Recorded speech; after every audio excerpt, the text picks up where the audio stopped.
Pinabulaanan naman ni Davao City Representative Carlo Nograles sa naging pahayag ng di umano'y dating miyembro ng Davao Death Squad na si Edgar Matubato na may aid si dating Speaker Prospero Nograles na pinakidnap at pinapatay ni Pangulong Duterte. Naniniwala ang mamabatas na maaaring binayaran lamang si Matubato para sirain ang pangalan ng Pangulo. May report si Jervis Manahan. Pawang mga kasinungalingan daw ang inihayag ni Edgar Matubato sa Senado, ayon kay Davao City Representative Carlo Nograles. Wala raw katotohanan na may nakidnap at napatay na aide ni dating Speaker Prospero Nograles noong 2010 sa Davao. Wala rin daw silang personal na bodyguards at ang mga security daw nila ay yung mga ibinigay lamang ng PNP. Walang katotohanan yung sinasabi niya na merong allegedly namatay na bodyguard.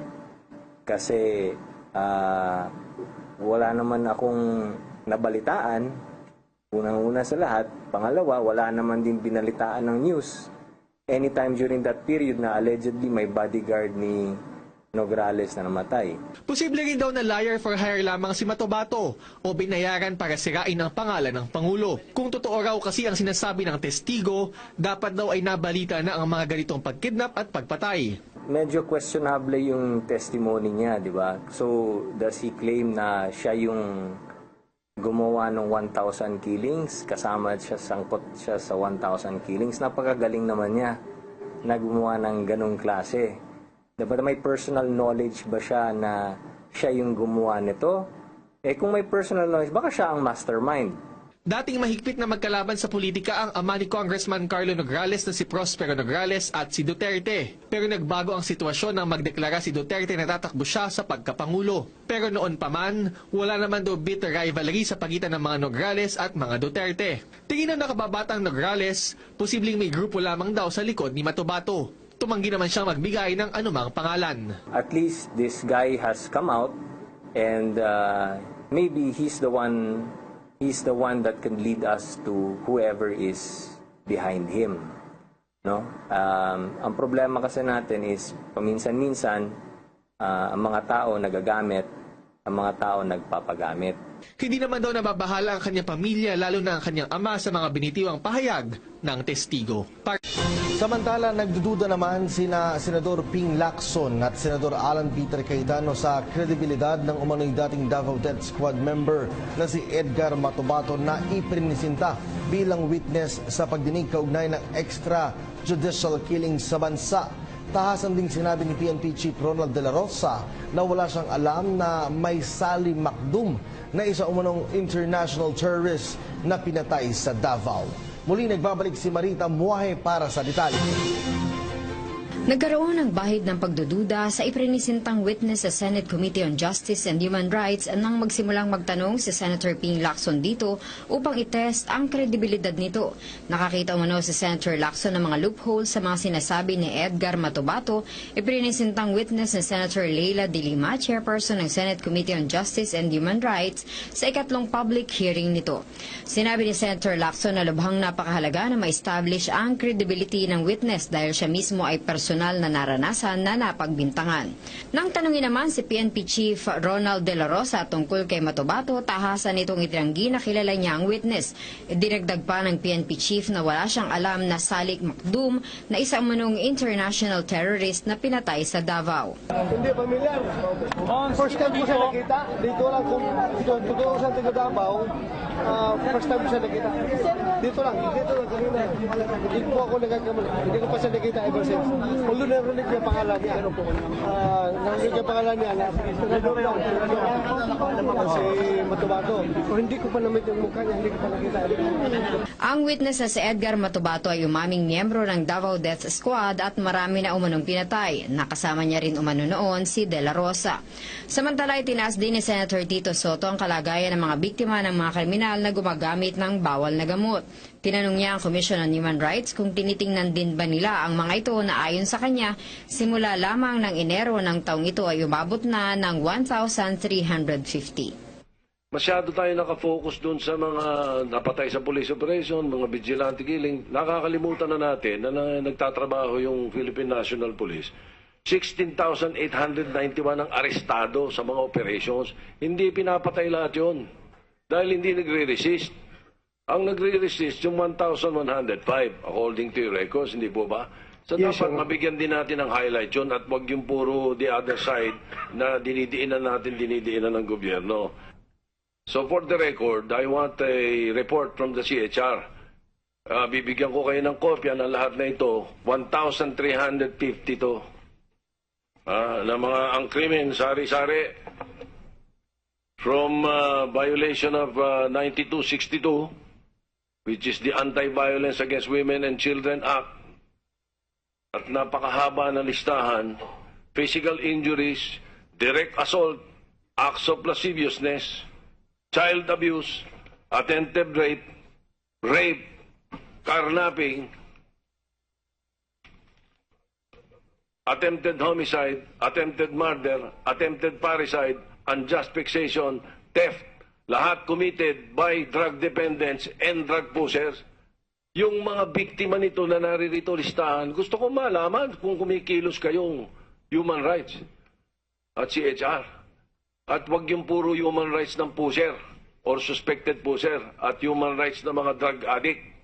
Questionable umano ang kredibilidad ng witness na si Matubato at ayon pa kay Senator Alan Peter Cayetano, bahagi lamang ito sa plano na mapatalsik si Pangulong Rodrigo Duterte mula sa pwesto. Ang nakita nyo ngayon ay obvious na plan B ng iilan sa Liberal Party para pabaksakin ang ating Pangulo para bumalik sila sa kapangyarihan.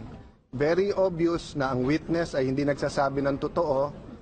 Napakaraming hearing na naganap sa buong Pilipinas, sa Kongreso, Senado. Kayo ang witness, lalo pag kukunti ang senador, pwede magtanong. Pero bakit pagdating sa akin, ay bawal daw magtanong at hindi pwedeng pahabain. At bukod doon ay i-intimidate pa tayo. No? Ngayon lang po ako nakakita na kapwa senador, sasabihan mo na hindi kita papapormahin, tapos pipigilan nila magsalita, no?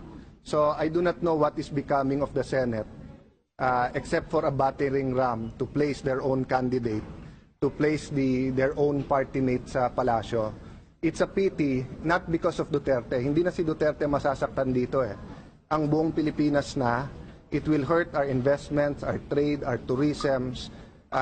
tourism strategy sapagkat panay kasinungalingan na ang pinapalabas dito. Umarap nga sa pagdinig ng Senado hinggil sa extrajudicial killing sa bansa ang umano'y dating miyembro ng Davao Death Squad na si Edgar Matubato. Ayon kay Matubato, karamihan sa mga pagpatay na ginawa ng kanyang grupo ay utos umano ni Pangulong Rodrigo Duterte. Nang noon pa ay siya pa lamang ay mayor ng Davao City. Inutusan umano sila ng dating Davao City Mayor na dukutin at patayin umano ang mga tauhan ni dating House Speaker Prospero Nograles nang maglaban sila ni dating ni Pangulong Duterte sa pagkaalkalde noon. Ayon kay Matubato, nakokonsensya na umano siya sa kanyang mga nagawa kung kaya't lumabas na siya para magsalita. May report si Marita Muahe. Isang witness na umaming dati siyang miyembro ng Davao Death Squad at marami na umanong napatay ang iprinisinta ni Senator Leila De Liva, chairwoman ng Senate Committee on Justice and Human Rights. Ayon kay Edgar Matubato, miyembro siya ng CAFGU Scout Rangers simula noong 1982. At noong manalo umano bilang mayor ng Davao, ang ngayon ay si Pangulong Duterte, ay binuo umano ang pinangalanan niyang Lambada Boys na isang liquidation squad na may 7 miyembro. Inutusan umano sila ni Mayor Duterte na mag-massacre ng mga Muslim. Gusto kong mabigyan ng katarungan yung nagawa ko, yung nagawa kong mga kasalanan nang pumatay ako ng mga tao. 1993, binumba ang katedral ng Davao City, yung simbahan. Umorder naman si Mayor Duterte nga masakirin yung mga muske ng mga Muslim. Halos gabi-gabi umano silang nag-aabang ng mga Muslim upang patayin. Kasunod nito ay isang international terrorist naman ang dinukot nila umano sa Samal Island at pinatay. Sino ka mo nag-utos si Mio Duterte, ma'am. Paano mo alam na siya ang nag-utos? Nang doon man ako sa opisina, palagi man akong dikit sa mga opisyal, ma'am.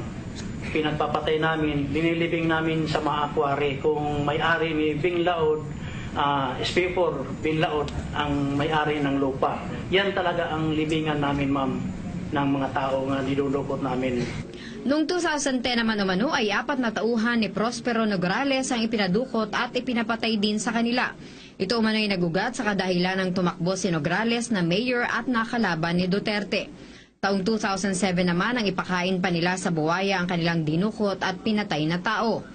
Isang June Barsabal din ang kanilang iniligpit noong namang 1993. At noong 2009 sa pag-iimbestiga sa Davao Death Squad ay naging target nila umano maging si Senator De Lima na siyang secretary ng Department of Justice noon. June 12, 2014 ay pinatay umano si Richard King dahil sa nakaribal ni Paulo Duterte na anak ni Pangulong Duterte dahil sa isang babae. Huminto umano siya at gusto nang humiwalay sa grupo noong 2013 kung kaya't sa kanya pinaako ang pagpatay kay King. Tinorture pa umano siya ng kanyang mga kasama. Dito ay nagsimula na siyang magtago dahil natakot na siya para sa kanyang buhay. Ang mga pinapatay umano nila ay itinatapon sa dagat, pinapalabas na sa salvage o di kaya ay chop-chop at inililibing sa isang quarry na pag-aari ni SPO4 Bing Laod. At kung minsan ay sa isang bakanting lote na pag-aari naman ng Gaisano. Nakukonsensya na umano siya sa kanyang mga nagawa kung kaya't lumabas siya ngayon upang magsalita. Napag-usapan din ang pagbibigay sa kanya ng proteksyon, gayunpaman sa ngayon ay nasa pangangalaga siya ng Senado.